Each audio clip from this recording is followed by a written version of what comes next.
Ladies and gentlemen, we live in a time where hustle is worn like a badge of honor, where burnout is mistaken for bravery, where rest is seen as weakness. But Grace Beverley, in her powerful book, Working Hard, Hardly Working, delivers a new kind of wisdom for a new kind of world. It's not about working constantly, it's about working consciously. And that's what we're here to talk about today. How to stop glorifying burnout, start defining success on your terms, and build a life where you work with purpose, not pressure. Let's dive in. 1. Redefine productivity. It's not about doing more. The first lie we've been sold is this: the busier you are, the more productive you must be. But Grace flips the script. She says, productivity isn't how much you do, it's how much of what matters you get done. You see, there's a difference between being busy and being effective. And if your to-do list is full of things that don't move your life forward, you're not productive. You're just preoccupied. So here's your first task. Redefine productivity. Ask yourself, what tasks actually lead to my goals? What can I automate, eliminate, or delegate? Where am I confusing motion with progress? Don't just work hard. Work intentionally. 2. The to-do list trap. Organize with purpose.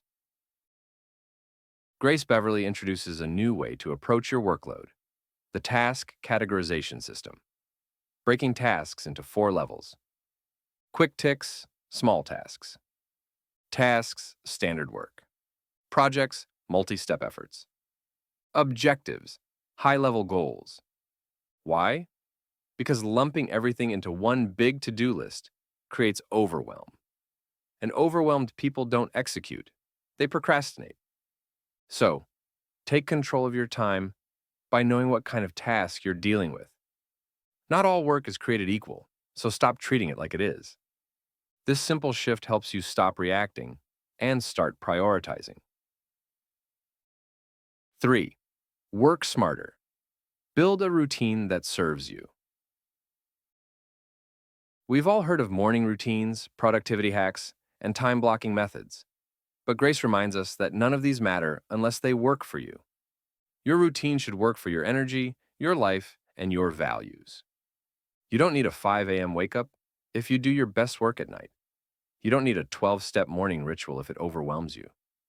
What you need is structure with flexibility. Design your days around your personal energy rhythms, your key priorities, your physical and mental needs. And most of all, give yourself permission to evolve. What works today might shift tomorrow, and that's okay. 4. Boundaries are not barriers. They are bridges to balance. Now, this is a truth many of us struggle with. Saying no is not selfish. It's strategic. Boundaries are not about keeping people out. They're about keeping your focus in. Grace teaches us that when you respect your time, others start to respect it too.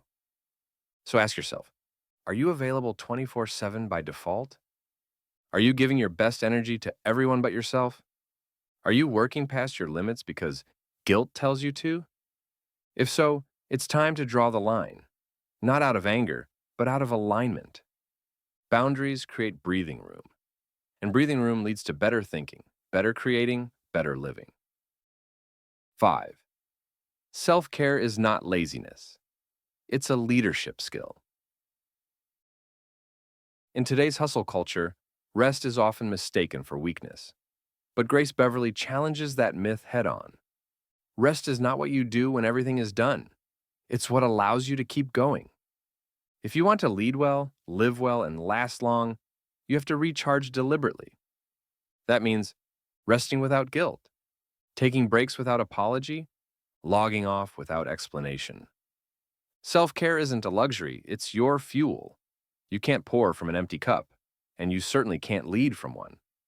So, schedule your rest the same way you schedule your work.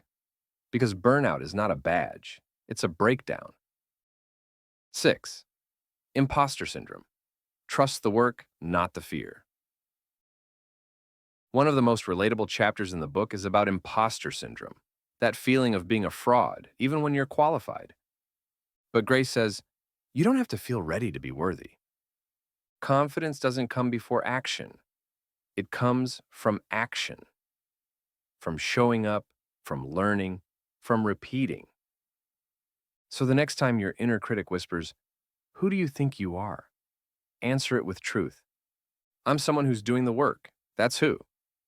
You don't need perfection to be valuable.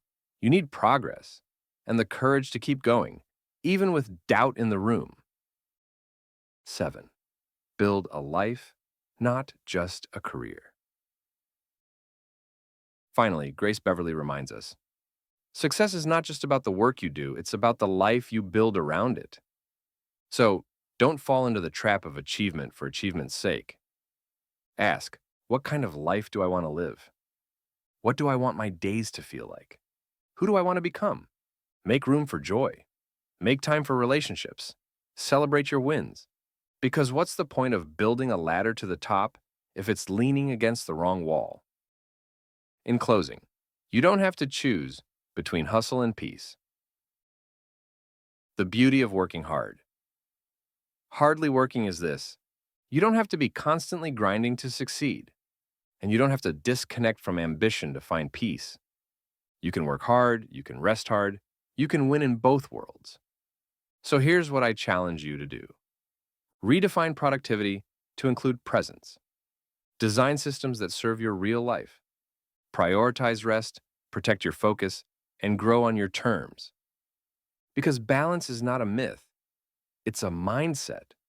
And when you learn to make peace with your pace, success becomes not just possible, but sustainable. Thank you.